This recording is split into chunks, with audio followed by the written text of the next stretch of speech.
0245 949495 0245 949495 na afei ene ensam a ye be remu de di kan eye abrante bia owo Ghana ha odom MPP amanyokuo se wo hwe ka wo yusu a ka no nyina wa branding the king wose ade be siye wante ase e den na siye eye nkomo adwa safo e de tu o mamu no nyina anim efa honorable Kennedy akompre kwa Japan ho no wose sa ade no anya ne de.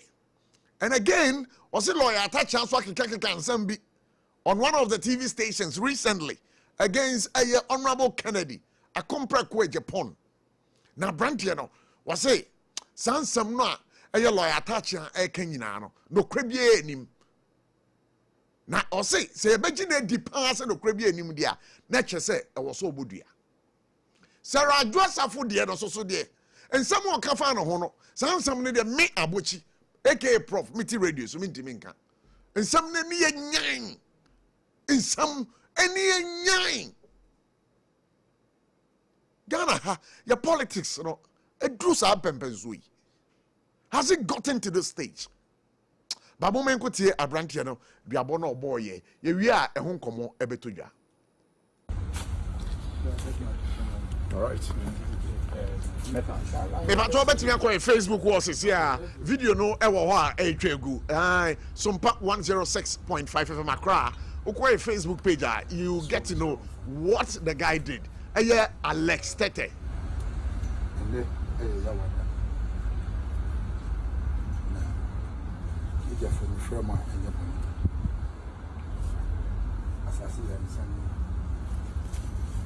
That's my ever come ahead. Now, you have to prepare you. And send the air cushion. It's in the man. The geese and friends. The audition, the watching them. The audition, the watching them. I've now been with children. Sanso, a you Christian. I say, I'm Mamre, and your money, and your back. And then the first time, in 50 years, and then the first time, I'm in Sango for a Isapai. And then the first time, the woman in Cobos from Sudan. Because the Christian Mapa, so from whom we are, the Google Future say, I don't know, yes, but we are a mamma and a man. In Tia Mamma, yes, I say, the Krumani Pie upon ya, nor the Bible Catasso. 1990. The friend in Shubi, your friend, Patania or Takwa, the Tom and Sarfo. The Intia Mammy told Safra Patania. A brand brew, the vegetation. The summer, watching her, Eba, attaching her at the amount, but you're this year, oh, watching her, Kunana. Call no crying idiot, the center for your PM. Nantani yoba ntina de sanka sasama making a yentro and America a year to attach so and I say you Kennedy I can sama yentro 2016 say Ushiano ewo Heathrow Airport no see we TV so am man nyina hu say Kennedy ejina flat bearer the bi obia wo bi obia pe obia ni obia ni asem Kennedy asem o kan no one ba wo me an nkofo na eko contest attach anka contest na ana bi so bi papa ni mas ni attach anka fa papa no bi a enye ne kure no abana bi mu sama na ma me so me ma me abana ne so mi fro chime mu mi fi bosome ofie bu akwa se asoma mi ken se me nya ne kure me mi kitam kala me ma mi nu manu kala bi o ye me mu je bia e do mo mam na satachi anso dim sasema waka no eye ne kure e na o se nya ne kure ne ka na aka na wo gu n'anim ase a atachi ka bi obetina mu bia no abran bi mi sama ne ma e ma chia ne ma onu ankasa de bi ona mu bia moje ya mi twade agu because of atachi. All right, so Abushafo say na komo no etie but I'm a bit surprised.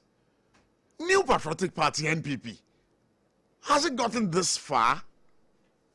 Attended any diabo. Attended any diabo. internal party elections. And I'm a brum say. Now elections democracy knew you. And the 31st January 2026, you know, one tried the basic. Alex said one year dear. We mean I'm kind of crunch now. Said your boy, boy, Alex said, Missy 1 year dear. Alex said, Missy 1 year dear. Said your boy, you know, Missy 1 year dear. Because this is very, very serious. Ubodia. Nipa na obodia no. Eye den na ukofa ne ma esade fraye. Alex said me bisa. Eduabo na obo ye no. Me bisa wo say eye den na ukofa. Eye lawyer attachia ema ede fraye. Why do you have to do this? It looks as if the New Patriotic Party, there is no leadership in the New Patriotic Party now. And nobody can call, he's not an honorable man, Alex stated to order. And the likes of Abronye, they can't call them to order. Why? Why are we doing this? I didn't think you're time. Amanyo 70. Amanyo 70. Ken camp. Baumia camp. A camumianu, a camen guardian. Kasa camp, Yanunina, anka away. Nanka brana champon abedia de non koko. Na de omuyi.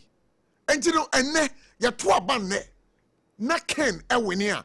Baumia nkrofo no ma be support Ken in the national contest and 2028. Likewise ya to aban ne. Na eye Baumia wenia. Ken echitafo no o ma be support eye Baumia na. No, let's leave about this. This is very, very petty. It's not good for our country. This thing is very, very petty. It's not good for our country. If you are born mine, hey. If you are born mine, hey. Now, Alessete, I didn't weigh a woo yeno. Unim se Ghana ha a Christopher Dawson pa. And Obiasu nim se, Uta a young honorable Kennedy Japonechi. Sadia way a we are no. If you move it, I can say, I can't grant a show to Pama, we just Sadia. The Ghana, a son, Sir Christopher Dawson, a man for Bejalai. And it's a Christo, maybe will know a delegate grana, one share on to Abama, Kennedy, Japan. So why are you reducing party politics to a diabo and attended ye? The leadership of the New Patriotic Party, please, I want to say emphatic that you people have failed. If you cannot bring discipline into your party, then there's a complete failure on the part of the leadership of the party. It's a complete failure on the part of the leadership of the party. This guy, Alex Tete, must be called to order. He must be called to order to reverse this kind of case. Apam eti saying. Maybe abokode. For God and country. For God and country. No correct. Ejumane de said nyame peno no. Sa na prof o ye no no. O say said nyame peno no. Sa. Fine. Isan say we are we nyame. Yeah. Na said ye wo ye no no nso no. Ghana ejuma. Sure. Se Ghana fo nyina de o madwene no o makoma ta akire a Ghana be de me da se because yen konkota Dabi yen ta obi echi wo ya de na nya ye beka wo ye na so ye beka sa na pam hwade we ye course prof yes na edikan we de kan akire se de o ye ne nye sure because obi bo odua ana o kaso obi bo odua etese de ya pomatuo wo so na bia ye to ye no anto na epae say nipa no say bibi ya etimi eboban wo ho a utimi de denche no mane yeye say self defense say watene to wo so anko oto akun na apa enti say bo ban wo a utimi fa de bo ne say on santo biu na prof sem frama bo na ebo a de etade no ya no wo tetafa mo Some from a bonny eba, the attending no water fem. And to put it to asem we want a denga. Sir, oh, boss, no, what you say, MPP for one cassa, or we a total failure. Sure. The leadership. Or what the carry that. Or my failure, the decay 2024. The or more crying and shine. Now we so sample bobem. Now, Prof, our Bible. Asama yam yan so kasa na so e Kristo ni mapa. What's ye? Also a Kristo ni mapa. There me then say want me am na sori oko. So obo na sori a anka ye beti na so. Ye tie sompa. Nanso saa de na wo ye nanso o Bible mu. Yesi ni akwa ho nsekuru nkyere ni wura na wa ma odua e wo mebusam. Sa. O apam dada no. Enti dia na o de aya alestete enti a wabo sa adua yi. Na alestate de na o mo de aye no ewura atache de aye ntia wabodue na me nso de edikan no me hwe ya ma hu se o tensa na no nsa no tia no sa otia no ama sound no bai videos no de edoso otia no pa oh okay enti se watia no na wagu nsa Kristo ni mapa prof ye na no mabosomfo no wo mo ka no kure o omudi asem ana wo ne wo mo emmo wo ne wo mo ni twaka nti wa mane ya wo be frɛ wo ma ba mo adwuma ye nti eba ne sa wo mo di mirika ebe ye kura ma wo wafere wo no a wakwa akɔfrɛ wo mo no sɛ eye na wo ye bosomsom ni a den pa kwan ofa so o bodua ne nsa wo gu no wa mane kwan de ono enim nananom ensemu nyina be kasa wafom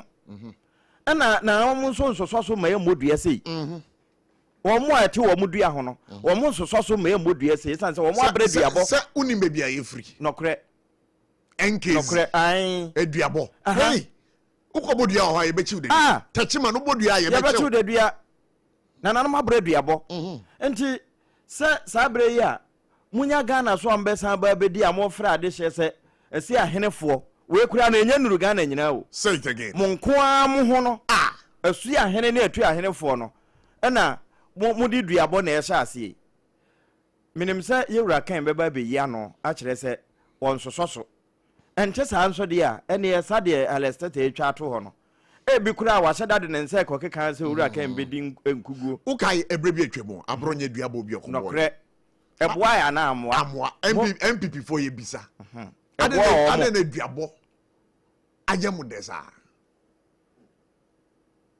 ade na duabo ayemu desa nipa no so bodua no so a yenya panyimu bia wo MPP mu o ma ne be condemn se no be bia meti de mahu se eduabo ye MPP for de scientists the leadership of the party must come out and condemn this.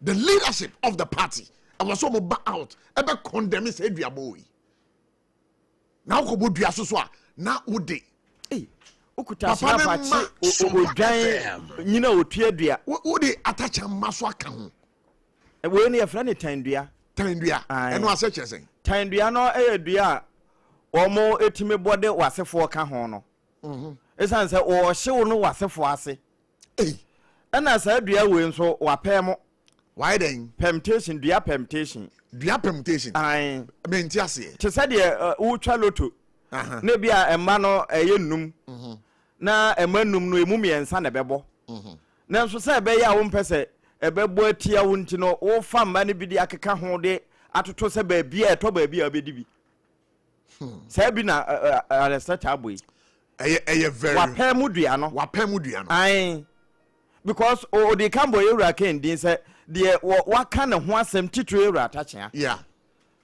dua ne nya no a ode ne manso esan se obodua na enya eyese okoda ase se wabo a woni no ache no ana ase akum no no wasade se obekwa akoda ase nya se dua ne beba ho waba beje na boade ai nti se obo no wantimi ani akire eno sa no na de enim no timi yese na me de wo me da ase we ni kwanse mpanimfo tenatena ho na papa no masofo nso ntena se ma we ma titru so no amanyoko no Christopher wom enkramofo wom ana nananom abosomfo nso wom nti wo mo nsore na wo mo mfrɛ tete to order.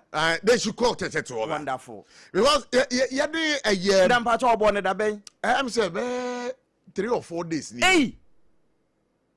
Na mframa fa so.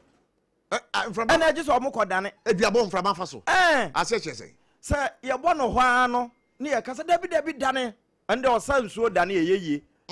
Na mom wama ade ache so ahonhom na fako honhom a yasoma na onne adwuma ye onye adwuma nye wafa wode kɔ wo ye den na hu oh prof na so wo ani ehu wo ani wo ani a dabi wo ye den na hu sɛ o ma fako na prof ba bi ye free bay enti wo de wo ani ne de ye hunu no etre because sanka obo no ho ano eno kura nka be ka cho sɛ fa bidie tu nsuom na emam frama mfa so kura dane no na ba bi kura ofre no wa frɛ sɛ na nakɔkɔtwea minnimu nyansa na meka jimi na magimi ntina me keka nsɛm hunu mesrɛ mo momfa ne serious momfa nkyɛ me na ya ma wano mu nso no bi ne wahwie de aka gu fam enti ewie na wo mo de wokɔkyerɛ suma nkwa ahena wonya toto a hwehwɛ petetakra mu a obehu sa adane ɛnane ya ɛne yɛgye sɛ baabi a bɔɔ no mokɔ na mokɔyɛ ho amammerɛ sɛ wei sɛ fie na asɛmwe kɔɔ so a ni fie oh ade kyea sɛ SOMPA FM bro nyai mu kyerefo bepie ei den na bepie Victor bepie Victor ne den when wo kofie a aha nto epie ntoa ei apama hina wo de me ne na me de wo konkranza sa ai wo bepie no na wo te ha so wo abodua wo de wo befiri amo wo hu sɛ wiase ye mienu ana miensa wo de wo befiri sesen wo de wo bepie esansa ya bredu ya bosa ma ya modua nti ya mfa dua ni ni agro sade ye wo fa snap na wachi odwan ka sɛ ɛna me de me ye kristoni me see so 40 years ni me modua da me first time ni ei de ya nsoma no kro ye honhom no wo beje akwa ya mawo nti ese aloko eni kwan sɛ wo motenatena ho ɛwɔ sɛ mpanimfo tu ho anamo na ma wo mo nyɛ sɛ we de ɛyɛ agro no wo aha ɛhɔ de agro ni ho na ye pese ne achime boakwa ene achimbosome traditional cancer for kasa okay because wo bodua no edin a epie mu no na nka eni on kasa but wo so wo mo enkasa wo so enkasa enti duane aye say na aloko no no enti duane sim sim asin no asimu no apam ma mo ntena ho na de yabɔ ne dua no nso ma o meyɛ sɛ na me de me kwa so na me ginya me di nti dua ne nyame lawyer attach ai mane ngeden ma on kasa bia o kwa so nti ono ni dua ne bibia nti enya no your friend say na person dey di nkomo o se dey bi on kasa o so on kasa okay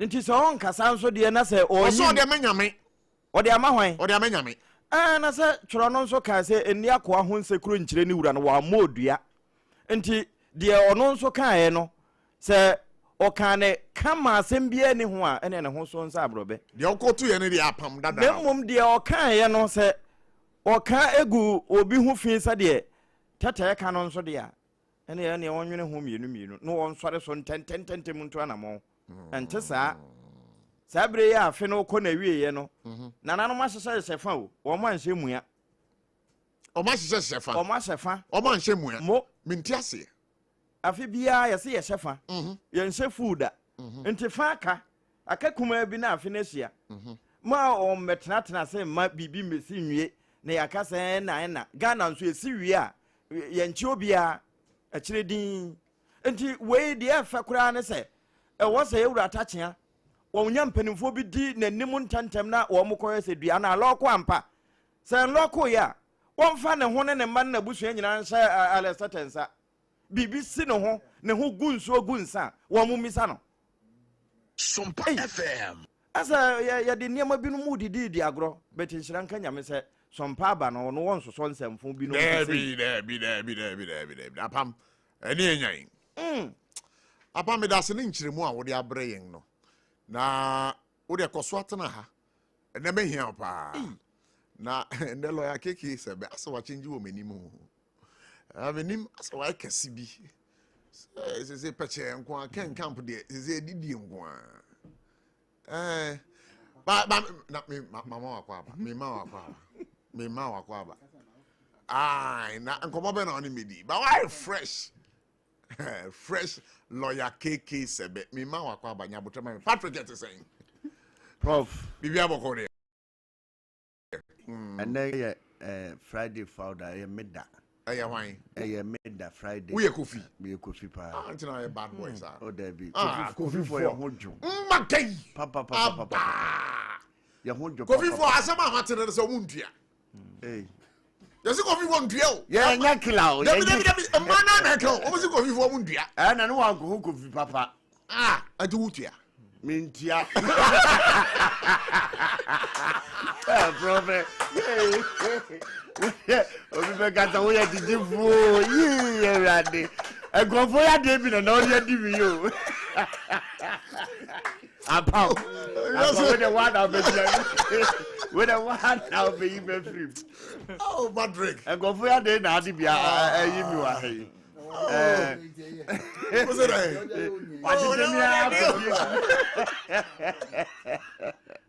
Bro, yeah, Friday day, Hojo. Mate. What a queer corner, Mate. Lawyer KK Sebe ba but me ba se ya chairman Kwesi Poku ahoma so. Chairman Kwesi Poku the constituency chairman for the New Patriotic Party, Watema West constituency, and is an ardent supporter of Ken for President's cause. Chairman Kwesi Poku, Yaba for God and Country on SOMPA 106.5 FM. When we supposed to be in a Greater Accra. Greater Accra. For team Ken. Oh, sir. Greater Accra then. Coordinator for Team Ken. Greater Accra coordinator for Team Ken. And I win any part and win any part. And Ken Bank crime pa said any wuti. Coordinator moi. Went me for Ken. I'm Brian was some pa. Phase 1 and phase 2. It must be phase 2 and quasi there and quasi wedding quasi I there is a quansi no dear it may be dying Kwankuma and Kwankuma. I am promising you for the next 1.5 weeks we will have a chance to be open. Yeah, that's it. Hey, now say what it for say Ediabon Kwan or Mubo, Alex Tete. None wonder Ediabona war bono. Tadia Shadano, Ken for president. And Wodi Budri. Na Diaboy beto J. Say Ken camp. Say Yantesa Makasa. Samun Kasaya, can be betrayed. And when you for the release a director for communication, go to party, she say, this association from South Branch. In any case, you don't decide at Alukua or you say, me, my bomb is tied to be a coordinator. In the Casa, because I'm Kennedy. Around there now, so, me, I don't want to believe that, or I'm a killing. Further Kennedy assembly. Ono si intokwa nyen intokwa ogwaja kwa ono na se enti de beto odwa de ye betimi asisi dua se abrante na obo odua no onye Ken echitani na eduabo na obo ye no so Ken so emfoa so we see the issue letter because we are messenger bro issue I have not seen the letter but sabre we get opportunity me pato nyabotre when you have opportunity, I was some pay, and some ben and I walk crat and one with the babonting. If I walk out there, the young tea, I ran there and look at the prayer. I have the young Copa Kennedy open. But Kennedy, this small also, any DBA, any job and call. The team is disassociating itself from the other way. In any case, upon our see, I can't radio so say, in summer, I'm not working on a table with your own field. On what to the we had the opportunity of either rebutting or the version of the Yemen Kofoka. But on UTV, it came clear and said that, oh, Yano. I think I saw a radio station, I think I said, oh, Yano. But the ending immediately. Or we are in the video. Or we make the Bible at the bill. And on the GDN is there. in so any snap, and on the village of the year, or did to me. That is his belief anyway. I don't believe in those facts. That is the gentleman's belief. Yo, Chairman Kwesi we better was pass wouldn't you we are bass abrante no near or ye no enya dia momo fo so da motwe ho free there or ye no just after when I will send the letter for you what as an king cannot be educated. Team can associate ourselves from the abrante here. Yes, we can say papa and papa obi adi didi. I agree support to you more for to you in the no give you are been na the video nia on one mono mo se mo ntimi nsisu dua enka se de oyeye no se ye papa na se enye papa David na osofo mi bomb pa do ka se me di yes moja ka wanima and nobody comes to complain ana I don't say diabo ana ye diabo if you have nobody kada I decree and declare one no matter me the yes moja ka wanima na say e was say mo de mo ba bonten in your letter no I am expecting you people say mo be ba bonten ababeka say the abrante ne ye enye you condemn the act and disassociate. I'm telling you that my boss has used you and released before your program. I'll send it to you, my wife. What will be not sending release now before the program. Why? Me nu Kwesi Poku Martin. As I say, Ken or him. Is that Ken or Asante region? And not a guy, and not just a gra and not some good law. As we are speaking now, or wow. You know, I did the house. I can't come now. Prof. Me. Then I cook a kind and your day. And no. And then I said, I'll better. Me bacho, then okay, and your day. Now, because I didn't say about Kenya to be the one. The only no bacano or ha, nay, at him, did ye? Yeah, I just avoid the went to the Then okay, Abiana me Ray Kakra. Would they okay? A good to the coca, weather station, I will let this to am Coca Coca,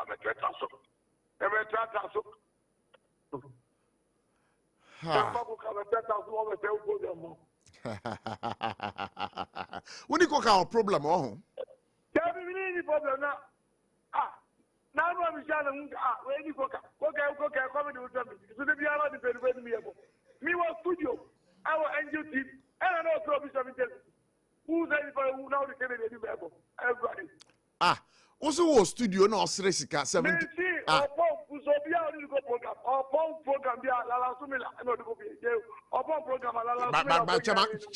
You can't make this comment. Say who can say they are? Then we are also descending to the level of coca, so to speak. It is because we need to be able to understand one thing. The problem, then any opportunity to make that not depending any level. It is not fair. I'm program here, but I'm a fair program.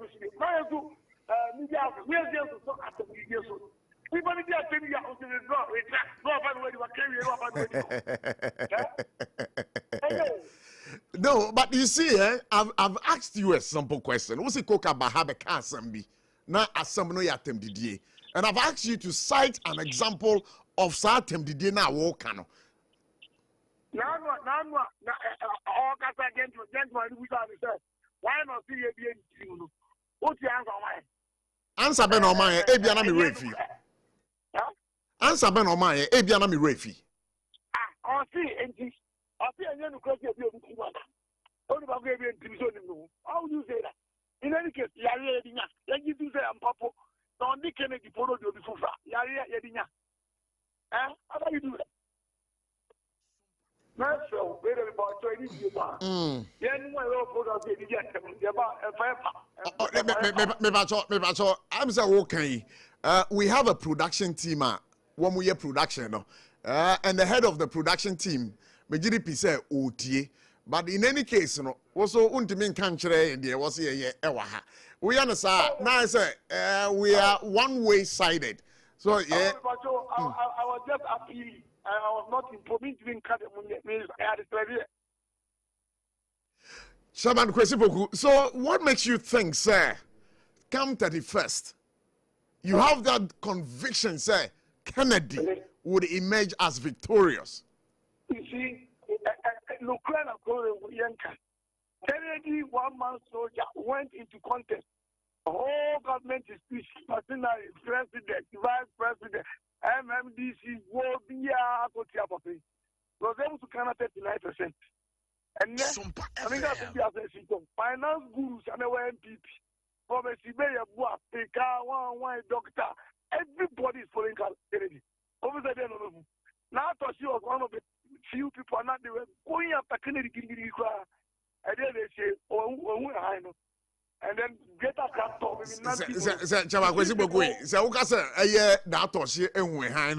I understand, sir, from grapevine sources that Ken has promised Natoshi the vice presidential slot if Ken winning. Take it for me, it is not true. And you're not pray. I don't want to be vice president, almost in Natoshi. Now, almost one promising me, and I'm going to come on. Now, no one promising me. Why not promising me? Why not promising? Dr. Bawumia list of government vice president, short list, run and out of income. In any case, that was your mom vice president, are they better than him? Now, you better than Natoshi. All right, Chairman Kwesi Poku, you for uncommon chatto, if a bon, if a boy, yet for. You better get a crap for it. I think last Tuesday, they have a Kennedy, a few region, of a Sabbath movie, or three or now on the 2nd of January. You have a praise and worship with Kennedy or any Japan. You remember who they were. 2nd January, our UPSA. UPSA live chapel, our UPSA, or the theory of 6,000, 10,000 capacity. Who come praise and thank God. You see, the righteous man shall live by faith. We are going there to thank God. I can't say you any finish so.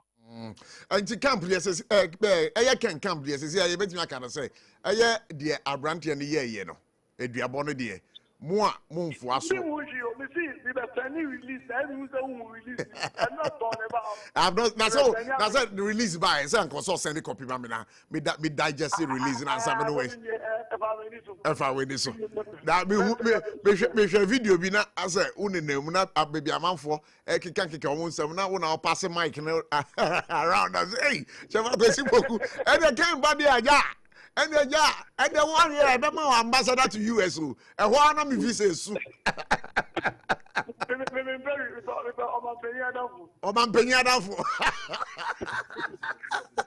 Chairman Kwesi Poku by Nasi, so about how wedding come. But wait, Prof, also open a friend to the president. I'll be a friend to the president. That if I visa like a case a bit. Now, as we be questions are not me beside and answer. I said, not lawyer case a bet. I said, when you and Nimby, maybe I say, Lama Quaba.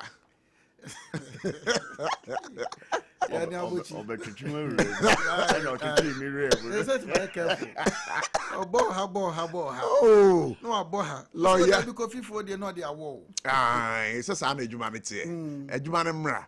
So, who you dear? Ah, yes, I don't. I've never seen you wear something casual. Oh, sir. Yeah, but you look too good in it.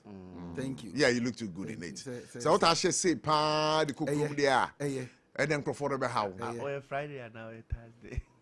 That's all. That many. Me konkro so who die owe me. O konkro kwesi ada. Emo. O ye kwesi. O hu dia na no. Kwesi for. Fesi o. Almost say nada. To be dada man sa kwesi for. Kwabra for there ye there. Ye can no kre no. E kire man no but the man no ye broken heart. Esewa Kwabra for ye can no kre. The oba here the oba yama no so oba no be kire broken heart. Kwabra for ye mre ye onu no. Ade crying a. Ye dey me the chat anytime. But kwesi for. Hey. A demagudi champion. So Ghana happen, you be cause a championship ni bidia. This is Ghana have isu say I was a kwesi for. Kofi for no. Kwesi. Kofi for there so they kind of no. Hey, but lawyer Duaboy. Oh, MPP. Has it gotten this low? Yeah. Abronye Bobby. We saw about Bobby. It is a party that better need be a more party. ABOTCHIE na mema watching no producers. Aha. They be see no why confused. They be see ne ya hwefo na so aha. Awie. Na maka say diabo someone eba no. It's not peculiar to MPP. Especially the two leading political parties, as MPP and NDC. Munyina mobo. Ya na ya wo nipa no bi omu a said na chairman Kwasipoku kano. Omu JDA mu no omu de saa nyoma no ewurewurem, but we must condemn it. Say enya de pa. Na unsem bisa ni nyina mu no na mekansi so say yewra Alex Tete wa wunua no. Ya me nua no. Me so me nua no ne bi. Yeah. Na unim Alex Tete are very passionate about a thing. So no believe in something na. Or na kuma ni bi everem.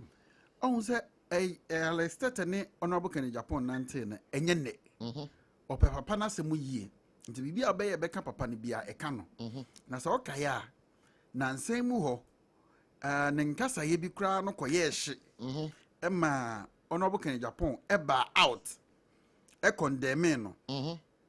Anya Alex Tete from there no otwene ho free campaign ni mu ema me ka say yes, this is a sign of good leadership from Kennedy Japan. Those were the times na abronye ene kokaya ye ka ne ho asem ye enam a ye didi atam kika nsem fa Kennedy Japan ho an ye call it on former vice president say omrama condemn because they are doing those things in his name.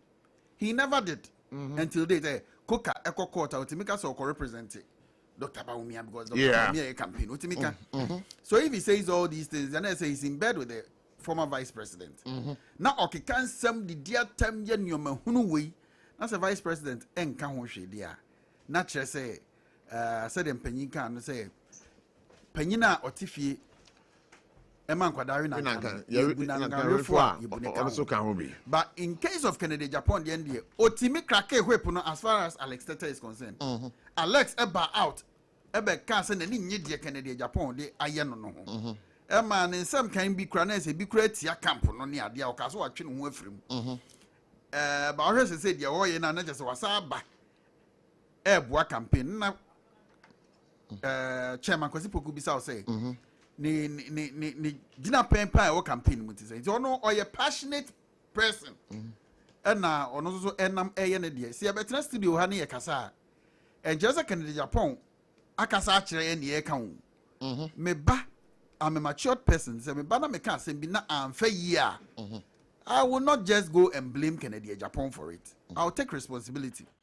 Enti Alex Tete ade na wa ye no the team as Ken team, we have dissociated ourselves from it. Yayi ya ho afrim, enya dia e free aside. Say spokesperson of the campaign team issue releaser. And not necessarily Kennedy Japan akasa. Okay, me but release but Sarfo fato so na men kan ma ayeti for enhwe sesia enhu sesia. Okay, so me but bet be akọ Facebook wall.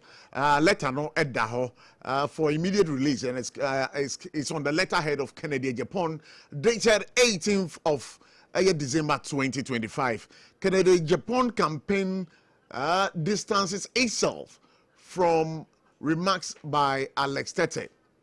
The campaign team of Honorable Kennedy Japan has taken note of a viral video involving an individual, Alex Tete, in which he made derogatory remarks against certain members of the party. The campaign wishes to state unequivocally that Mr. Tete is not an official member, representative, or spokesperson of the campaign, and as such, any statement or conduct attributed to him are strictly personal and do not reflect the values, principles, and position of the campaign or our candidate.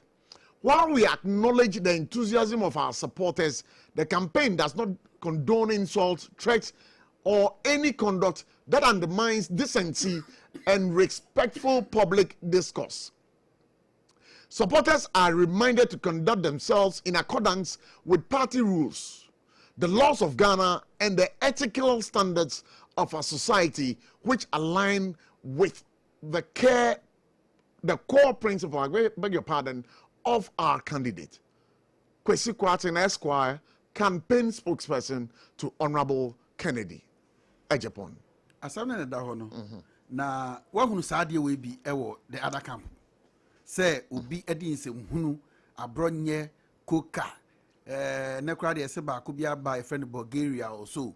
Bulgaria. Hey. Oh, abrante. And me yante nka. Oh, sir. Yeah, Bulgaria. Blind. Me hu sa kwa no. Kasa basa didi Kennedy Japan. What is say omo camp onum? Omo release any press like we have done. We don't condone such things. Nature, and that is not how I condemn Why? It is simply because we know we are winning the elections.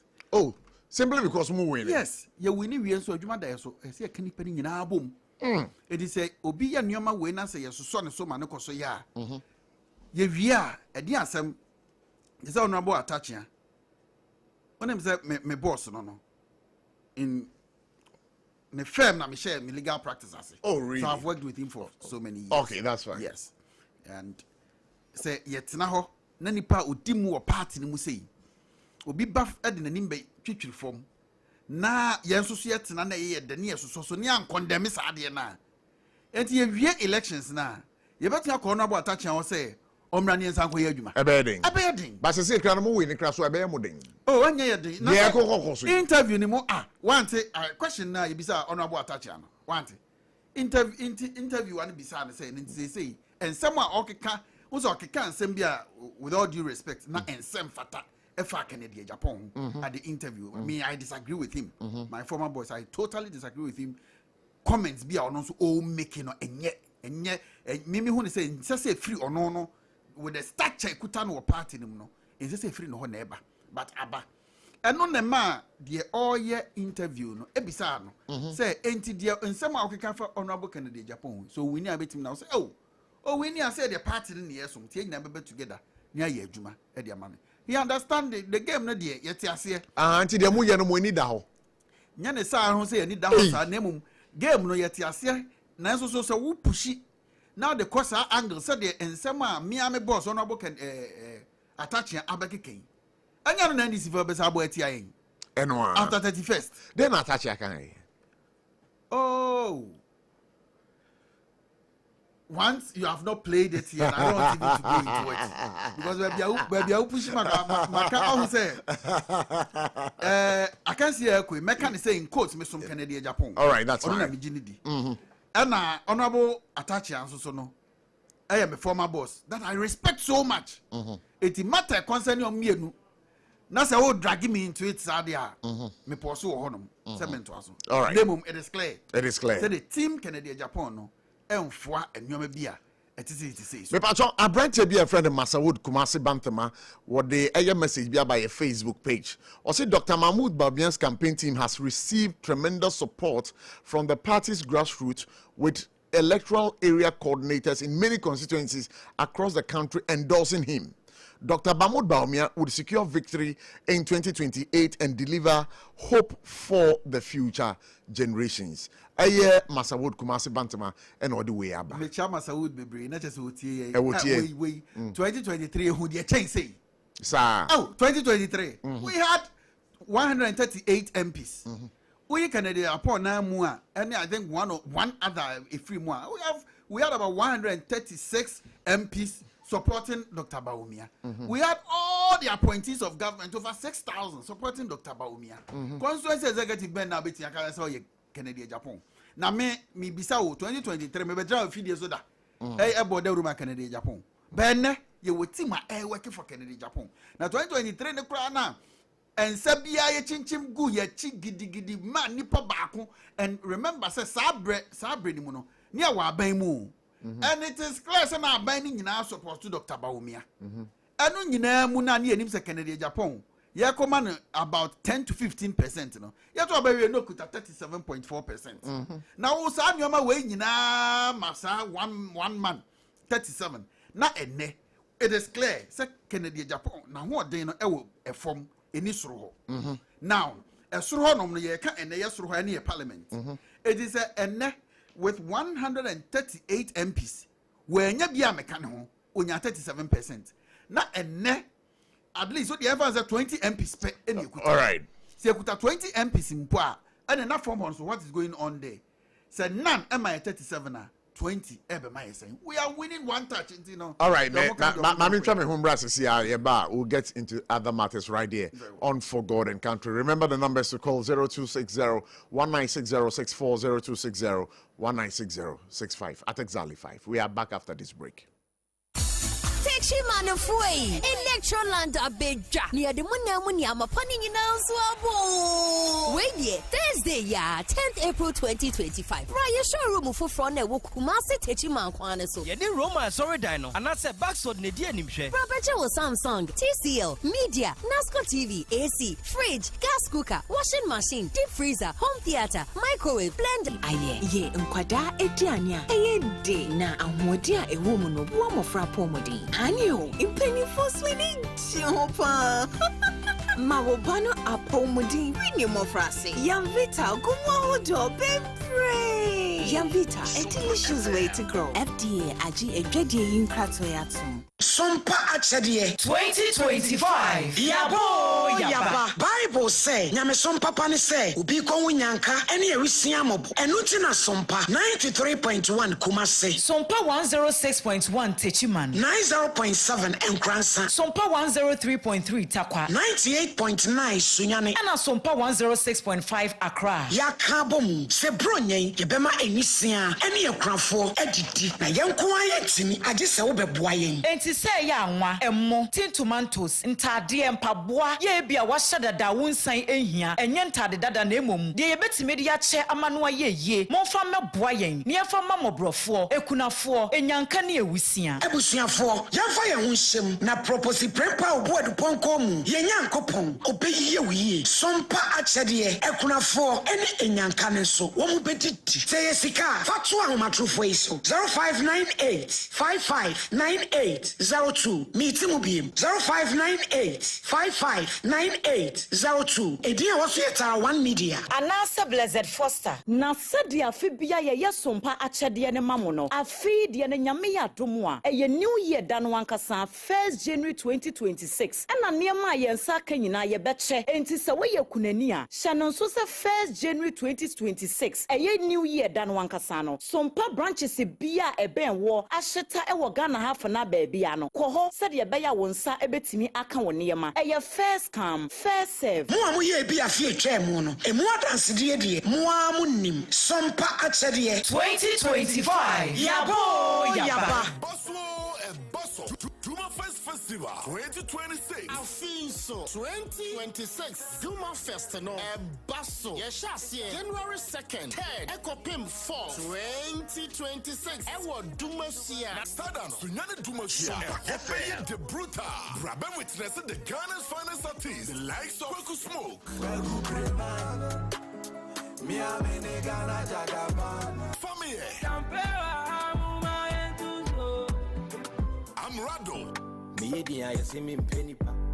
The sounds why I see me did. When the shade. And I cannot deny it. All for you.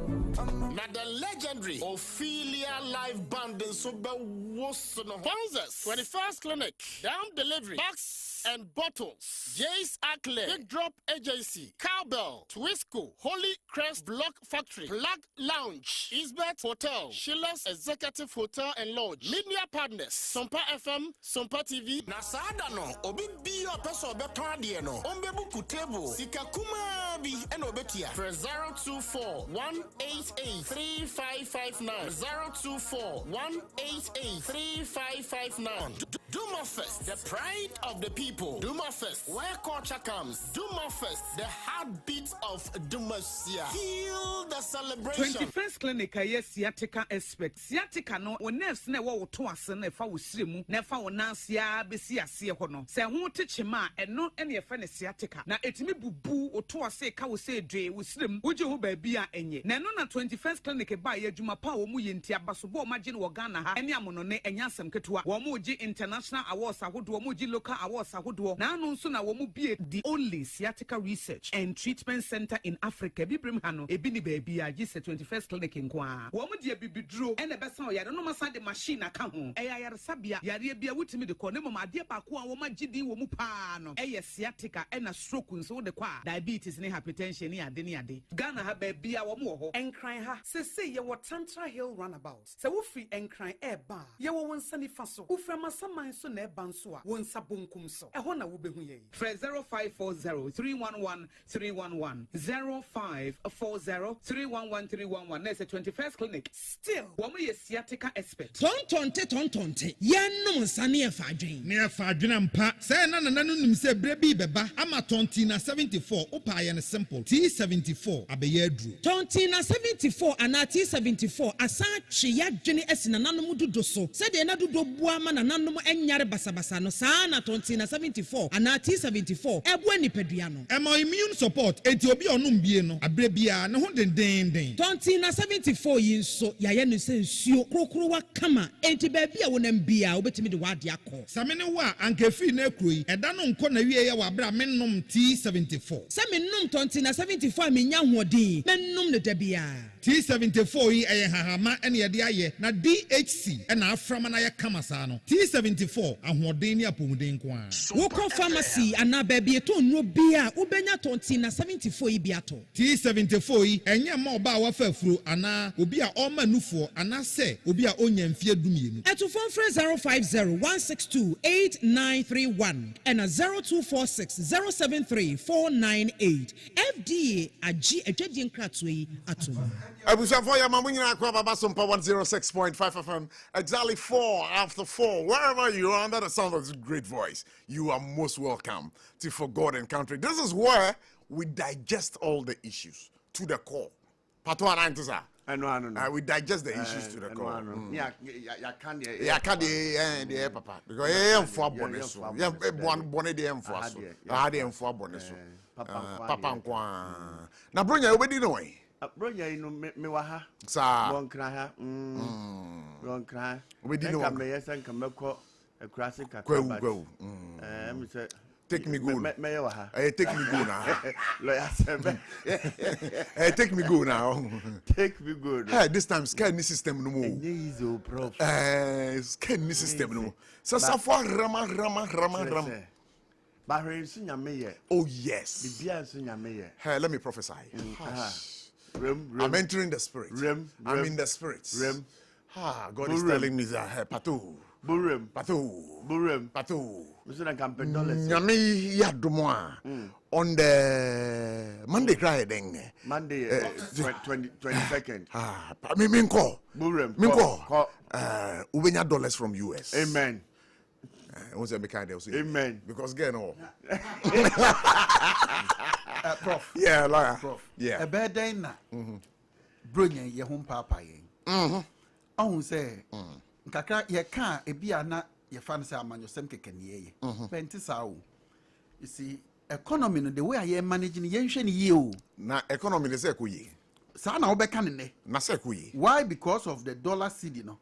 But on say afi aba out say because of petrol no. Meba. On say say dollar no enkwa petrol no so connected to na ewo ewiase edwaman so so petrol no bo abafom and a dollar no so na dollar no dey na ye ne sa you spend so far within 3 months you spend $10 billion and yet 3 months the year the year that's why no so it's satisfied you spend $10 billion na say $1 billion yankobo busia and I'm say but says it cannot eketimi bibi o man mu yankobo busia unti de na busia bebre wan na catch say buy more busia o de o pass set stage no ne enko that angle ne hwe busia yabo ye ba ma set stage no there be inti no sa 10 billion here expended dollar you could have done something. It could have done something, but at the end of the day, it has done something too. I find that the effect, they say, what it means, can you sustain it?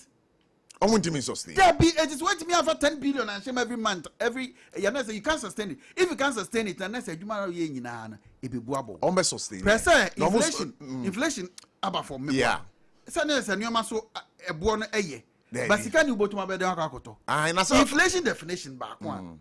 Deposit more money chasing few goods. And fewer goods. Yeah, that is good. Yes. And now, what is happening? It is ultimately just getting free nipa ne ho. Na ye sika na wo nipa no mum ebe keto bia. Inflation beba form. And that's the formula they are using. Omomo papa maye no. Finance Bank of Ghana can how many billion cedis now fi omare draw from the system through a yina your friend is saying bonds near the omare reason. It one withdraw so ska we in every system no more. Scan cra na saying. Is this 6 billion or is it 60 18 yeah free system ni mu. It is said yeah can ye nyina we are facing it to be a ho papa no e wo kroma. They are saying ho papa na why year. Anya say eye BBO because they say no sika ni system ni mu a ye ntua contractors kan ya de a obi de woka why adwuma pa nipa de woka but upushi a enko sika ni yeden emma. That's the problem. Enti na obohunu na say mu I think the BBO frame me ntimi amma. Yeah. Na me enough. Na ko hunu bajire any tomatoes ni ade a ewo honom. Nanso so wo de hwe ebo bi me fa say a year ago na airful. Let me be very honest. Sure. But the purchasing power is not there. So you realize that every bia nanka and your man crab board, you know, you had the opportunity and the power to purchase some, but ene for krana untimi to be. That is where the problem is. It is the economy no, the way NDC run the economy no. Media say say maka me say 2025 no the effect of 2024. If you want to know the effect of 2025 budget at NDC the buyer, you get the effect in 2026. What if in 2026 nyama edaso etedin say would you be surprised? Said yeah. Next can me botumi.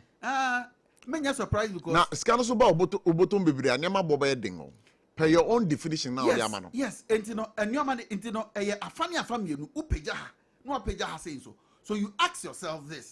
Say sika ewo me botom. Nyama boarding enti emo metimi to ebi a 5 kg no metimi to mienu. Sika wo me botom. Ne boa din enti metimi to mienu pe. Now the reverse as I say wo me say. Nyama na ayefo. Sika eni me bottom. Sika eni me bottom ninti although say ayefo no metimi to emo no bag baako. That's where the difference is. Etuba unu say nyoma no kra ne bo na edin. Na sika o me bottom a I'm able to purchase and serve myself better than say sika eni me bottom na nyoma na efo. Obaji atum. Eti na panyifo say esra de efo a achichede won tobi. Mamimbisa wo you were talking about the way Womodi Gold Board financing the strength of the cedi as against the US dollar. No, we'll see. There's going to be an aftermath effect. What are those effects? You see,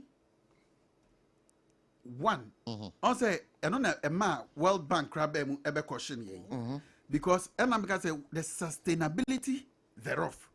How are you going to sustain every year $10 billion? China near quarter prince one near Quacopesi Kabia Manessing, $3 billion. So, how practical is that? Say a country like Ghana, enti a bribia HM, is a Polakwa MPP, the no World Bank of Ghana. Yeah. As someone kind of said, dollar no in December near pressure near to was a dollar no. I think somewhere September, October, or said dollar na air cost no. Nim the obey obetimi atiaba from wam amna ko even single digit for us nanso so e kirasem no enye papa enti yanum so e kirasem na wo ka say enye papa no because maybe a wo mo beko fisika no e dey be show up the strength of the city no e ye busia no mo bo am there be ye were reserves wo ho abochi na ye asenwa ye can gold board ne bada be everybody na gold board by everybody enact act na e sha say ye dwe bada be gold board and na cry say board cry intimi ente your friend say na yimpo intimi ente. That is why I think say is it about are you talking about the board of governors? Yes, meaning say you are setting up this zulu who say e bada be it this ba foforo na January, February, March, April, May na gold board ni ho no an ye pompi sika e di gum e di save cedi no. Bisa won so am kofa size can free. It is a reserve so you pack gu honum na neki e betimi aye no. And you know for the sake of the economy. Eti na de ye bebo say hey NDC aye de. Nanso so 2026, 2027 e hon ye be the effect of ade aye yi. And a gold board na de na ye ka no. Abochi ya na ye nka ni ye ma ye ntia se yi o. They say gold board at the same 6 or so 8 billion number. Those are not profits ayen. The revenue that we use to invest in our account it's about say no correct. Said the year can we say yaba, and then say your teacher for namwa or my adjuma 10 months yet to 1 month. It has always been. And that's a 4 I adjuma 10 months yet to 1 month. About it has always been like what? It is not true. It is only under NDC. But unim say me a government worker and I'm not talking about salary scenarios. It is only under NDC and under John Dramani 1. And teachers I Juma 3 years. Abani 2 or 3 months. The Akanyinan was Shiagu. The same thing is happening now. You can say that about the MPP. You can talk about the fact that yes, there might be periods or musicani came near to you. Correct teacher for and necessary and say I'm call strike me no me na be tena ha kan wasem kan yera kando e buy e be yi nsema say e betu omoka bisa won say etu omo say prenesis for na bisa omo 1 month e bi mo okra omo de mai why adwuma 1 year na etu 1 month abochi is that the best and this is the only government obetumi atwa ni nyinam say e bad the tontua. But do you think it will be the case? They've done it before. They've done it to teachers 3 years 3 months. It you say the worry or worry the cotton also very cry. But for your information, the Gold Board has set up its board of governors. A 13-member board of directors was inaugurated on May 19th, 2025 by Ghana's finance minister, Dr. Kaiser Latufosin. So they've set up their board of directors. That's why I was asking. Sure. It's a question that I asked because I'm yet too sure. Okay, that's fine. It is hard to person to say the Gold Board no na ebe magic bi no. And they be make say. That's magic to the ordinary Ghanaian. To the ordinary Ghanaian. To the ordinary Ghanaian. That is why we have to Gold Board I am magic. That is why we have to up the game so that the ordinary Ghanaian. That is why you are here. That's why I'm here. The ordinary Ghanaian listening to us will then get the understanding. Because if you talk about the ordinary Ghanaian, you are not on time. Details here in maybe South say say they could do 17 Ghana. True or false? True. Under MPP, true or false? True. Yes. But everybody is saying MPP A3 abem na saying 14. True. So it means say a status say 14.75, almost 15. Good. A status even 15. Let's from what you're saying, let's say 15. Sure. It means that the city started gaining its strength under MPP in 2004. And you know, Sabre then anamoye. Maybe it started gaining. Was there a Gold Board? There was no Gold Board. So what were you doing? So what were you doing? What did your party do then? Let me finish. And also Gold Board, you know. Yeah, inaugurated board in May. January. Ochaki Bank of Ghana. October ne chance say fall. November fall. December fall. January fall. February, March, April, May. I ever into the cyber not Gold Board way. I was thinking, sir, even you that advance the argument in this direction. Say, also, Oko Dramanswa, Gold Board appreciate it. And you know, say, Yakoton, your gold, sky, you know, it's about $4,000 per ounce, yes, of gold. As against Tamana MPP, a war, a memory sono, na enko bebia, enko bao. But say, no, as a value, no. Internationally, no, I appreciate it. You know why I'm not going there? Why are you not going there? Because Gold Board na NDC, abe setting up. Me kase nya de papa na me ne Ghana ni ye. Eya de pa. Eti no me water ne down say. Eti say de cocoa farmer no eko break ko twa ne cocoa a. Yanka emre bia hye say cocoa bia ye Ghana dia wo. Ba cocoa farmer no ko dua na ye wi emra ehye ne say cocoa na wakwako dua watwa no Ghana ene e beche boa ye de beto ne enso akwakoton gold ne de emra ne say gold bia chefom bia ye o mine dia in the name of the president. Sure. So how come say nipa ba ko petimi ko tu sa gold no nko afa?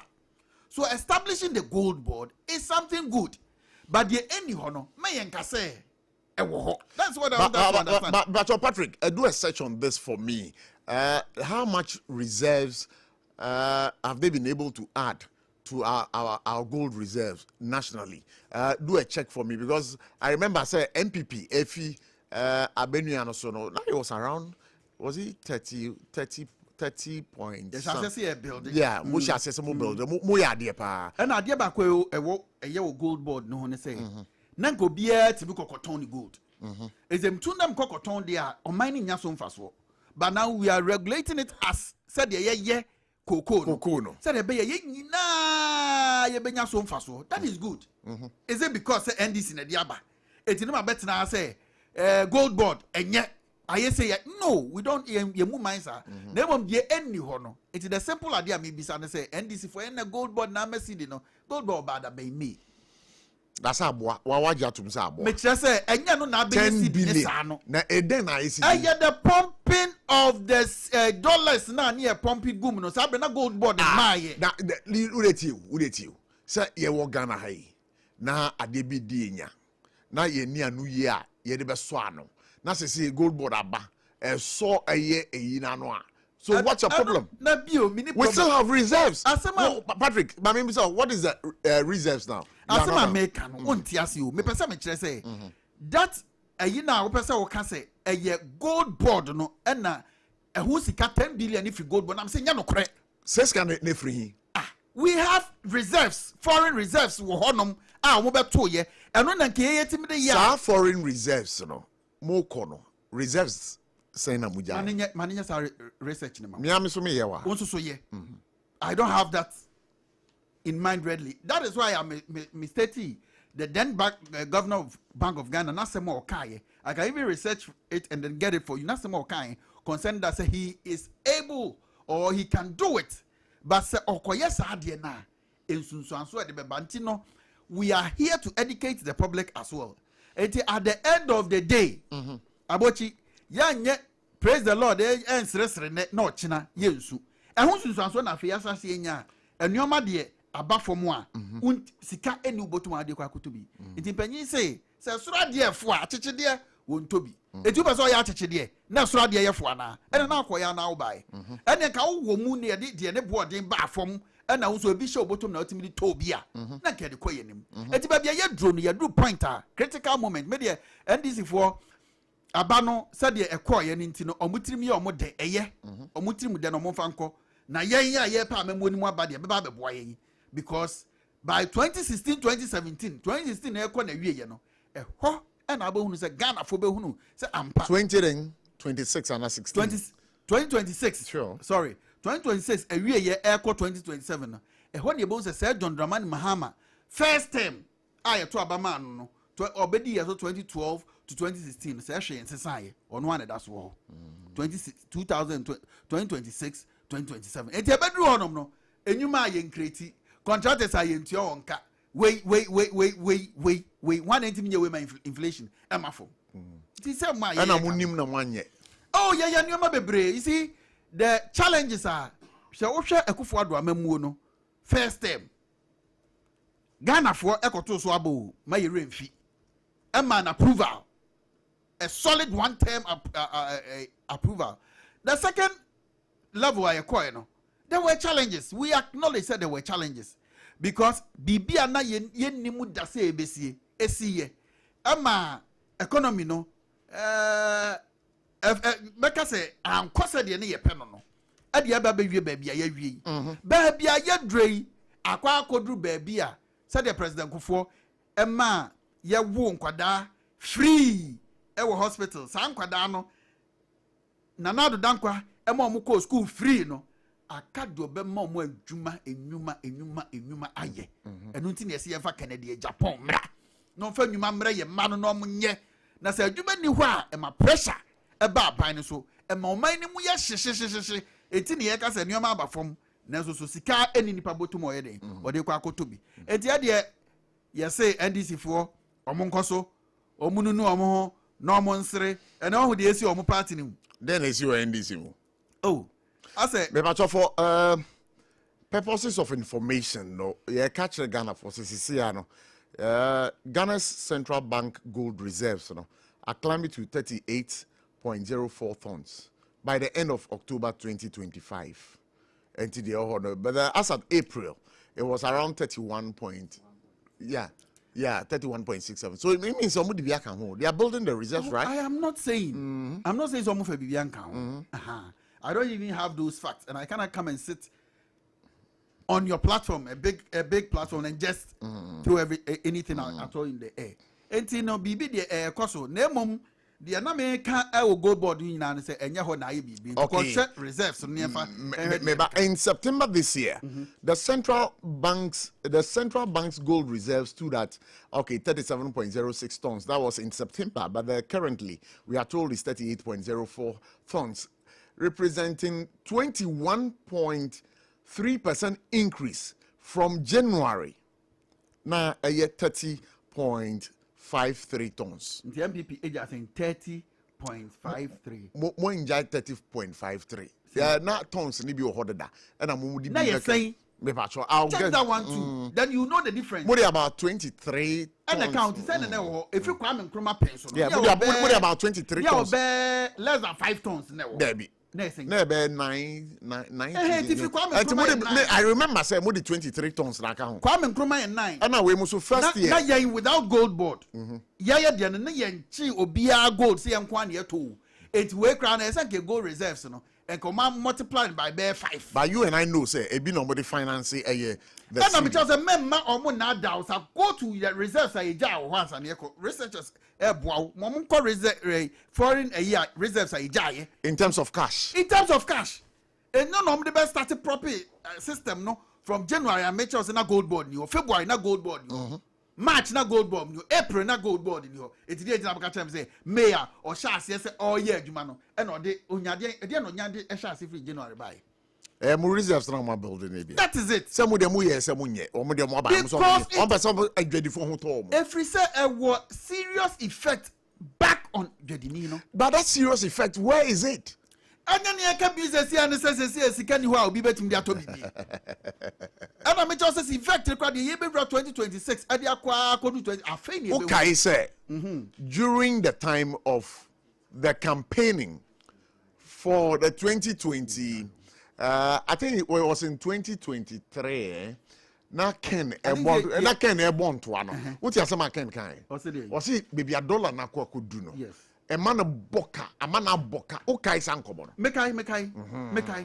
say so the Ken enka say dollar no a man boka oh now why na nim say dollar no baby akodu na enti ne de o ma ye no eye ana me say de o ma ye na wo ka no I know na make a tell say from 2024 September and a dollar ne sha say eba from and e be do April mu na eba from budget be near the adwuma MPP budget don't forget because it was in March April and san NDC budget eba and the question is a year day na see the sha say falling from that time can you attribute that just to NDC that is the and you see at first okay say we no be entie why because na NDC kuta the good will ya to abam wenyas a huge margin ya Dr. Baumia ko amagana for abonachene over 56% over 56% in figures called 1.7 million and figures ketwa sabra no o kan ne ho asem obi ante oba 1 year ya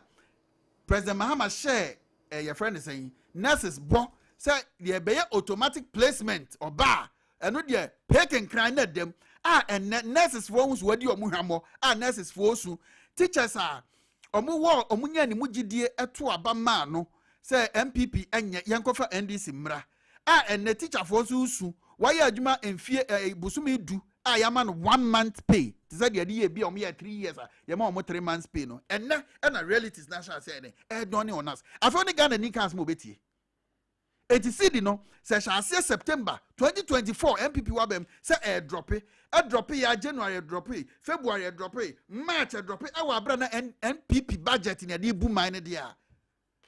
How then do you tell me say gold board be na baby afa no mama boni e ba behwe the 2020 your friend is saying 2025 budget no omo implemented the effect 2026 year e be wuramu afa ne e be hunu the effect of their 2025 budget budget ya kan sika na guo onim say your friend say sika omububo di 2025 budget mu na 40% kranko ya bubo mu budget part yanko chenkodi ba say onim say the financial year period for the budget. That's what I'm saying. Enya ended. No, it hasn't ended. So you can't tell me say scanner or makanyina no. But there is a new budget. Minimum. Say, you are talking about the mid-year budget. No, and now when say so my approval. Sure. Yes, it's your approval. Then it take effect. And a new budget no. And the old budget we are now in. It's out to me for 40% in my year. Not that they are being anything. And got young cotton on one here mo pad. Sika pad me ko pad dey 295 million Ghana cedis. Na no ti o man penyin. O say pad na kra na wo mo krafia ma no na di breast school for no. E wo say yanka say itimi ye pad ni. Na nya asema me better na of video so na no kenny. Sanya krono ade 900 and you don't have any evidence. Man for krono ben na wo me twen we are lawyer ni. Me say me twen was. Lawyer keke say you are not being a person than a legal person. So you don't make blunt statements. You see, he said once Adam Bay analysis will show you so. Yes, I will tell them to say yes, sanitary pad NM15 cedis. It's of higher quality than the NDC for the banana NDC for them 45 cedis. I didn't have a catch me Americans away in your chrono. I didn't have a so. Say yes, 15 cedis. Now say NDC the other buy the quality what who need me quality no. And I am 50 annual me that 15. Me shame they beat my me bizarre. One say makacho so ye mrenim ni. Enti wo kasa. E wo so kasa se mrenim ni. Na wo kasa enye krono a kasa ususu se eye akrono sam. Question na me bisa. There be. You don't say it that way. Like, no, you can't even ask that question. No, me say cancel. You gotta ask that question. No. Me say the quality. You are not talking about quality. Don't run. No, away. I am talking about it. You are now. No. That's what I said. I said something me Toby. Me bisa say who Toby. Hey, lawyer Kiki said. Because me go Kabaka say me tia. You see, say young colleague spade a spade. Who can make us say Utia. Me say young colleague spade a spade. Yeah, the son ya man your phone. Eddie I say. Because be himself o man nyina eye emema. Debbie. Na say ema wo mu kra wo sun say o mebu onza. Ana wo yere ba ko free school aba. Me ko fan school ne. Wunti me content ma ba be dru. Sa. O ko school eh. Me mo. Na ye ni akodi ne. Sabre o ti mi ye yi de. Say yi su ti bi ye yi o. Like Kiki say. Ya Attorney General. Yeah. I don't say you we mo USK. Your friend is saying. Oso nkan say o mo wiese. Oso anka some dey gu if you rub bag mu. What can that say? Say wa ba pa ocho so osusu say. Afa na o kan say ati e kwa ne line bi. No wa hunu say hyehyehye. Oh. This Attorney General wo me say over the voice. Yeah. My candidate. This Attorney General cannot, should not, ought not lead this country for 4 years. Attorney General. Yes. Obegu President Mahama ni mwase. Hey, sir. From day one. Like it is about 7 Me say obegu President Mahama ni mwase. Say ope na memoni ye no mpe embarrassment a onyini mfiri. How? Because they are all ye nyina no. The other bia abobo ma wie mi am de bia abobo nti na aka na ma ye din no. Because Attorney General u show woody nyina a press conference. Na so ade bia oye bia o ma Ghana fo. Oh yes, my yehunu. Na mom wo side of the story no onfa only evidence bia against. Yes, you say evidence I gathered no. But remember say after presenting your case, the other party will also come. No so we presenting the case. All we say afa ye the Attorney General so gina adaka mu ye bisa ne nsem no. Afa na ne hopo. Attorney General say your friend is saying kwabna edu buahin etua bloggers sika na omo ka court nsem no echia no. Look at this Attorney General. The evidence was akoto obiska. That's what he said. Wo sha ase na we ye kromfo enu akowia we enu akowia sei enu akowia sei afei edu buahin so AOP ni ewie ya ye process amen.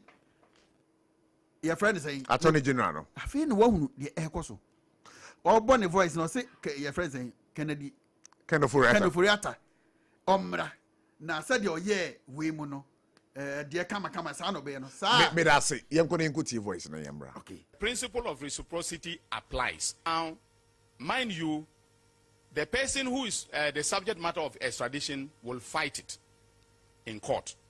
Okay, so the American authorities won't just take my request and say, here you are, here is Ken Oforiatta, and then here is, his other accomplished, and you take them, and then they can face trial. It will have to go through court proceedings in the U.S., all right? And I just got to know, that he has hired some of the top, yesterday I got to know that he has hired some of the top lawyers in the United States of America, very experienced lawyers to, defend him. Now, I'm not afraid at all, right? I am not afraid at all. But it means that there's going to be a fight in the federal courts in the U.S. If the district court says no, he will go to the circuit court, all right? If the circuit court says no, he's entitled to go to the U.S. Supreme Court to fight his case.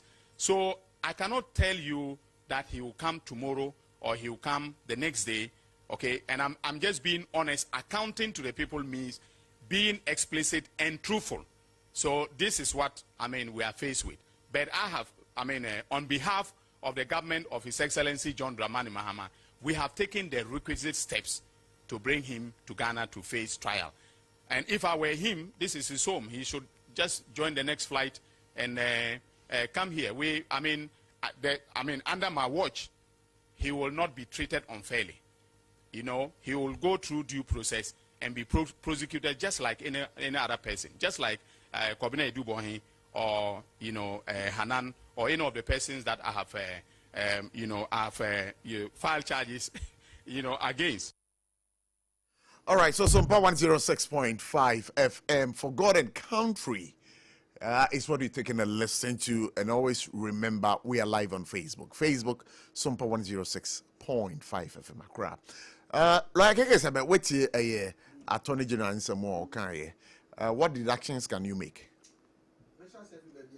But I'll be your mic in my mind. Medasi measures every baby a uwie yesisi na fema ko na hyase no so akosha ade o. Medasi. O say ma Kennedy Ken Oforiatta ensuro bibia omra na said de oye we mu no saa na obeye we say so. You see say wo ma fair trial ene pepe ye enya adwuma nipa no oba enya se osuro se wadi boni o. Nanso esan say wo ma mra nya adwuma Attorney General e ma mra nya adwuma ne nti. Se mini bone kura mpo a na ka se mema ade anya afanye untumi okroma enne untumi free yoko epie untumi sini da demu bi unka no kure se uhunu untumi se okokot na court amane de unya court amane a utibia sesan the any was say banisa any was say banisa say somebody is an accused person na untumi na ko hye eda yesi yade ni shame no ne nine say no ontumi entene ne namu eti on nine akwa no gu oda ho sa ante ne yi na no na asem we a okan yes oh nipa na akoda ho aba o odo na okan yes asem obekan de enti na ontumi enante no na nne wo de ahwe ni nipa su ni nipa dua no it is want to me still the want to me ana onim ne dada nana debi kwabna du buahen hwe bra ye de ni tumu na ne ono abo atachia class ontumi nya access to Kwabena Dubois. Sani emra ne kira na. Eti when I cite example say nti Ken emra na. Amamu amu bue. Eyen hwehwe ni mu amamu yi. Amamu adan na nya hwehwe mu amamu. Anya Attorney General we. Na se ye de ebi mu NDC for mu gina court nyina. Judge kura oti assembly says yes there is prima facie case against them. There is a case or there is a question for them to answer. Oba ya o si assembly na wotwam. Anya ono a adanti na MPP for de ya ye ehwo adwuma kwakodu ba bi kura no oba so matwa ni nyina mu na se oba so be persecute MPP for na aka tell say omra o se wholeheartedly meba na ono wontumi ogina ne na so kese se mpo ekwohye ho oba no ntimi nante in operation na obede ma se ne ne kana na mo de ne ko eno no ya nneoma wo ya emo obinya confidence on fa ne homra because the trial will not be fair. What you asem kan wo abutrika asem no. Yeah. Said you dey abutrika ama omo no. Ete sen komo so onya komo so fanye den emma but on that abutrika issue I'm getting a bit confused because Argentina Ghana ha. So obi di Ghana yesusu se nipa na di bone o Ghana ha no US. na ye pese ye de ne ba eye Ghana ha ye start process na eye ye friend saying e was say nipa na all US no this on also for lawyers mamo defending no but ade na Ghana ha abutrika na asem ne ba ye no ye be kire no one amfa lawyers ama mondi kanya nka na asem ro Ghana ha say asem na eye abrofo no ka no US for ka no ampa omo enyina so why me da se ntina meka sa attorney general yi ani amamu otru kanya omo bui Debbie, I want you to take politics out of it and wear the legal lens. You see? What is it?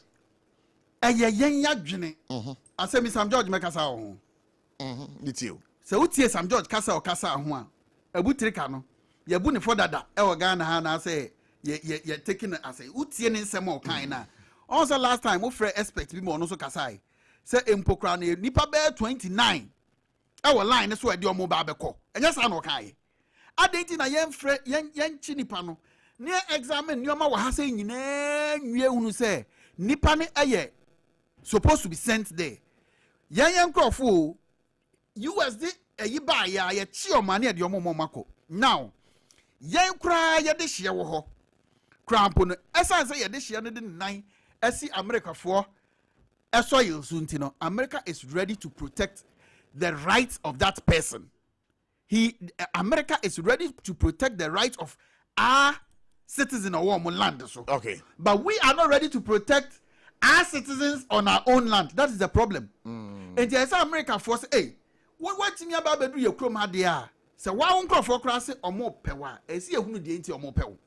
I see a you should move say I'm pa a who here and your persecution being your persecuting. But I think, sir, that kind of extradition agreement between the US and Ghana. I don't know what's enshrined in there. Minim de wum. What was our agreement? We have the right. Yes, so the Abako Kotu. But the difference is American man and Mrani year Juma say the person is innocent until proven guilty. But Ghana had the But had it been business out there some judge minister Ekafa Abutrika Sam no. Expert now go for Monday no. Yeah. I know Kasa. Our person or Casa will be uncabi or non quan and Casa near who say no. Oh, who say you condemn said Nipa 29, Yanchi your moon. But one more conclude this or moon idea on Beko. A brow betting on let the person feel so you're innocent. A bin a chumbery, my questions no cobisana, Monday na make one some no. A binono. Let the person know say or you're innocent. Into Yasu about a try case and then who say, ya try case no, I'm a fa America for case, and therefore you're the addition a mom. Yeah, this year comes some fun in my yan share the reason why I say omde ne mai ba ya de yan fa ye ani akobo nfi ye ase eti until say yan so ye ba ma ye mra na ye adwuma no that is how they are going to treat us enti omo ba yi e say abutri kan so no enya lawyers eta na chi emi ahwehwe nsam na America for de ba mu no say e ye correct na wo attorney general a wo ye attorney general no gina mu bi and he is also the minister for justice. What's the mediabu trika? A mom. I never knew Comua, your mom. Say, common so far. We, your friend, yeah, near Butrika, the dinner cockany, yeah, dear. Or Cassanso, no, Sadinam Tamaklo, dear, or no dear, or your crom for na be other hot clay, or the choir, or the number. Mona Moyam from Son. From Sobaya. Sir, it was under your watch, and court a buana for say ye chrome for. Yes. Now I'm going to be on number. What's a process? No, I can't say process. No, was him. I can't was him. I didn't know the number. It is on your way. Now, no parliament or Kasai. Also, the process is ongoing. Oh, they're talking attorney general. They're talking attorney general. Now they all can say me. Anyway, as I said, she be as of mine. Say yeah, sabe for want of a better word, yeah, who I am we. I was here started buye ho. It's a see a chassis buye ho. And you say America this signal by ya not just say no one debi. Abutrika on so ye this year. It is a yan so near shemu say ade na ye can a be ya wo ye ba ho kro de hwe ye che no kra nsem a twumberema enioma oye lawyer ni mu a oye udi hu kra sha brantie mu a ebi so na brantie nya boni bia. It is the America for it is show Ghana ni yakofa na ba omni ye atwuma mi ntwi o Nanya America ni aya boniti aya ni ekopena bagana but uji se benya no. O da me wo de share kra untimi nya no. Untimi nya de share. This attorney general de nya me ani mu ni. Afi wa hunu se ayere ne so. Afi se wa aloy akfo akukudam. Na wunsuro. It turns so was wrong. Now Ghana ni bia ntie no ntie ni ye NDC ni a wonne wari da so bi se wa attorney general no be ya adwuma bi e de Oforiata ba wa ka kire o se hwi ni ho. Asema wa ka kire no no. Wa attorney general kire o se obekọ federal your friend saying district court. Yeah. Ofriwa wona wo be kire se obesa akosoro. Attorney general na kire wo aden one ayi won ayi bia na Oforiata awo nkomodie bia yenimu ana. What you asema kan? Osi so Oforiata elusu ha obesan akwa appeal. Osa elusu ha obesa akwa the Supreme Court of Aba. But you remember, say, in the year 2020, a Ghanaian citizen named Deborah Mensah, was extradited to the United States to face charges related to a theft conspiracy. So under your watch, under your government, this same thing happened. One, pay attention. Oh, why do you say we didn't pay attention? Oh, na sabra yebefa Deborah Mensah. And just say Deborah Mensah so mo pay lawyers man. Yeah, can say na that the person na American for na pay lawyers ama Oforiata. Oforiata has the right. Enti abutrika so betimi pay lawyers. Betimi pay lawyers, but the commentary about Abutrika. And I mean this I'm George example. So we've as ya chine wie ya chino. We bunu for crowd da. Ni minister na attorney general osema handing over we bune for dada Chumberema we bune for dada expert Alfred osi ye 29 years ade omo ebeba ye bo mu nyina next year Dr. Richard Kumado. Yes, ye bo mu nyina for dada. That is where my problem is. It's in the right ne de eyoma right so mo anso fa omo lawyers no mo twitwaje omo enti some ordinary ba wo bepe Oforiata me ni Oforiata ka me ma Oma. Yes. Oh, I didn't know, ma. Bonnie Bang now was why yentia the same time person. No, o check me records nyina baby am ka say bi Oforiata kra letter de by ma amfo so. Me so omra. Akufo ado kra ka say obi amra me face. Na so for at least the minim say NDC for wo ho nyina ye gya omo. Na MPP ni ye de kwa. Ye se kopɛ 500 billion dollars or said bill and ye de to so okofa no hen. And about MPP Maminka for say we've been signaled say getting closer to 5 would have to sign off because there's a maintenance schedule because for about 10 to 15 minutes and by 5 o'clock we'll be going off and lawyer cake is meet you. Oh. That's why you better 30 minutes. The kakra de be mind. That's 30 minutes in the crown. I'm coming from mom. It be my college. Same woman, you college the feedback. No see any here. I'm lose me. You could do. Well, lose steam. Yeah, you could do. Steam no lose. Me lose. And I'm peppy of the steam. Never peppy of Bibian and NDC. Aha, telling you now 7 years. Lawyer cake is a bit. Is it better no crana maker? No crana maker. But no crana so a you be contumpu. The way Nipan Befano. The way Nipan. Because I'm for the this attorney general. Yeah. Very knowledgeable. Very knowledgeable. Wabing. Say me kasa attorney general we were me ya. Me ni ane me chantro. Wabing. Now so there is a difference between wabing we book mu na unim and say the show on say yo. Ya the show on say you are. A bit is about me. Ya the show on say you are. A bit is about me. Me say. A bit is Dr. Mahmoud Baumia. Wona woka. Debbie. Because no money economic lectures, no. Yes. You see what bing. But who should say? But Debbie, the head of the economic management team. Okay. Maybe a dollar coin. Dollar could be 70. It could do baby. It's in the year catch Ghana for science sano. And I say a cross, you had Ghana for Anyant. And I'm with you too. I'm Anyant, Mama. But MPP. I just don't know. Okay, so somebody sends in this message. Chumberima was right, says Dr. Richard Kumado, cybersecurity expert. Okay, comment to the crowd. Okay, and Tiawaha, Eti comment na me can chiro sisi ano. Nti obetimi ato aso. Chumberima he was wrong to have denied Abutrika the lawyer. I know that he was wrong. Okay. Nobody should come and say anything about that. All right, okay. And ne Chumberima your opportunity na onye de oye ini biu. Obenu. Oh yes, na say lawyer ni mu na wo be say person who ne lawyer say I'm also a lawyer. I'm asking you, what work do you do? Now you don't need your lawyer to tell me what when they under for home ben also here a lawyer. Emra ni mu nyoma mienu din ene ba bia wote. I don't want to provide your offense in itself. Police show obisa odin obisa ba bia wote. Na say say me we man fake and I want man kra na eno kwa kra na offense. Aside that, he can choose not to answer any question bia obisa no. Also open lawyer I say Chumberima was wrong. Why about on the AC when this mu no? Then AC. Oh, your friends, minority, majority, no. Ya smash up in Nadia share NDC headquarters, Butum. Mentiasia. Good, yes, as I say. And your man, Becca say, or more, be repealing, your friend is saying. LI. For LI 2462. Yes, special prosecutor. Why? Because. Special prosecutor. Okay. Why? Because, your friend is saying, Martin Pegu. Look at the mentality our leaders are having. Yachi.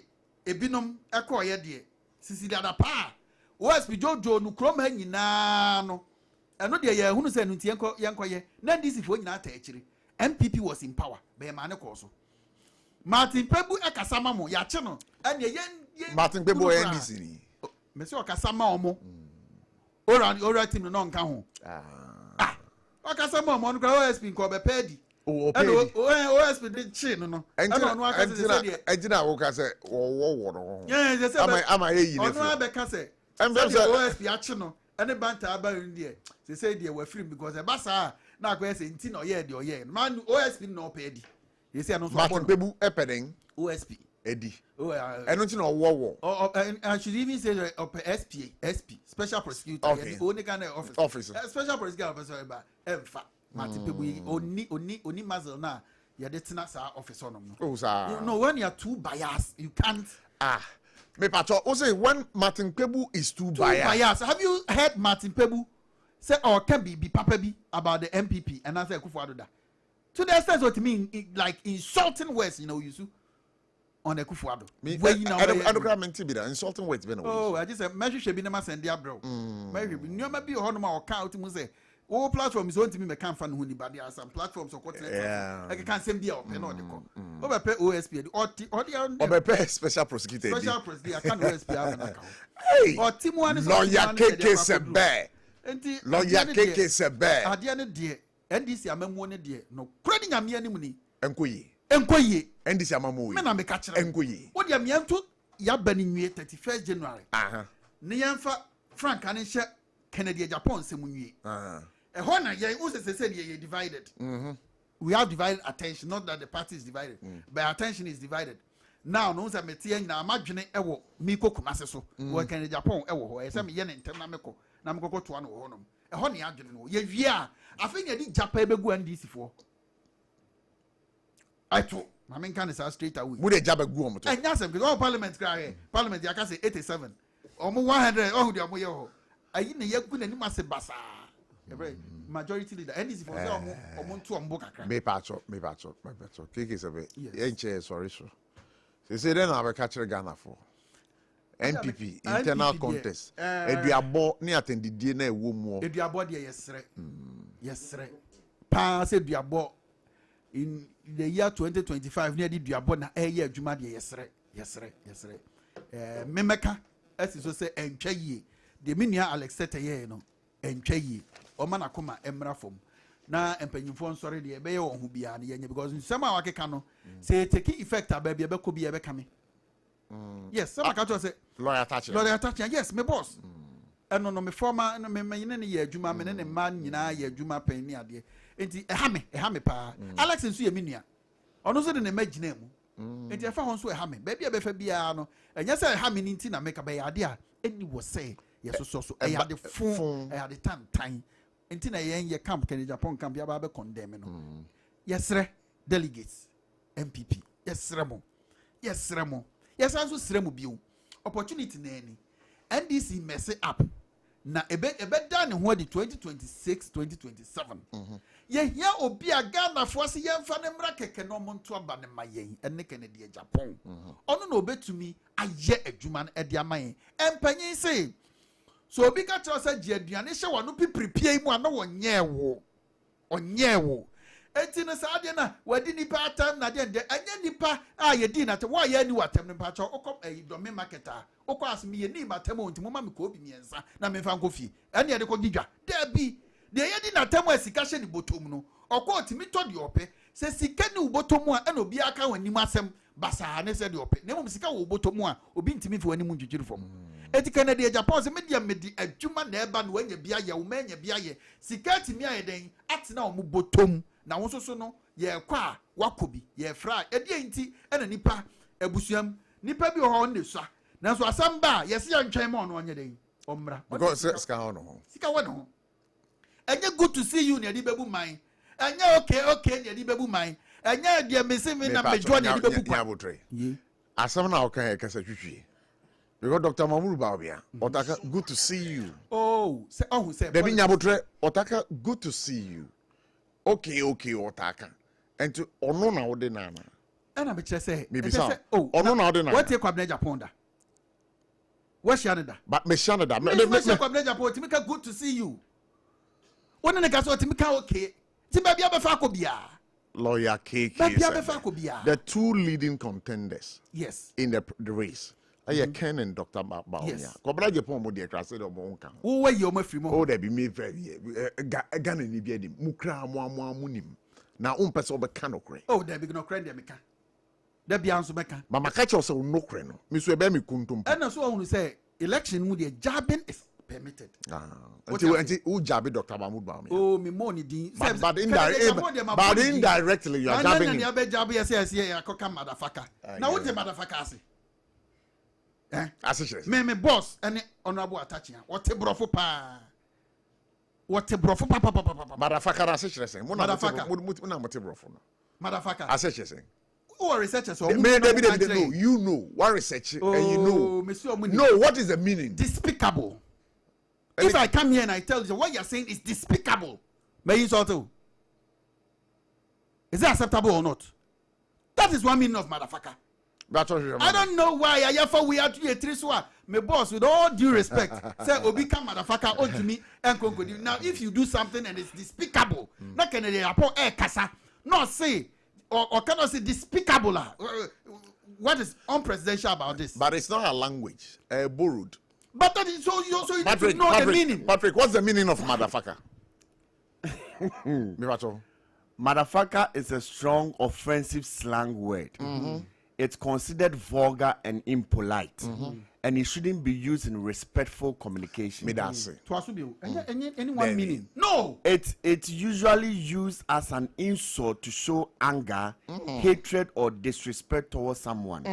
Sometimes, in informal slang, people use it to mean a very bad person or someone who makes others angry. So what I say? So a very bad person. Look at her description. I'm just saying you were two sides to the coin. Also, somebody who is a very bad person. Okay, Prof. I'm for last one in trust.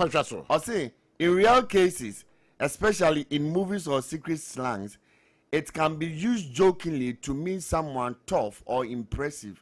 And also, but it's still not appropriate. And also, no, it is. I would have also gone. It is. They go in. Oh. Go in. What has happened to it? Why should I do the food? But I'll come here again. You see, I know this can be checked by anybody. I've checked it. All right. One meaning is this. If somebody is a tough person, challenge is a motherfucker. We also use it. Yeah, fancy. Like is a baby that's so by. Yame Enshroud. Now I want to wish you well. This Christmas the minimum so be deeper. Baudia, Aya Kaimi. Yame Enshroud so by. Alhamdulillah.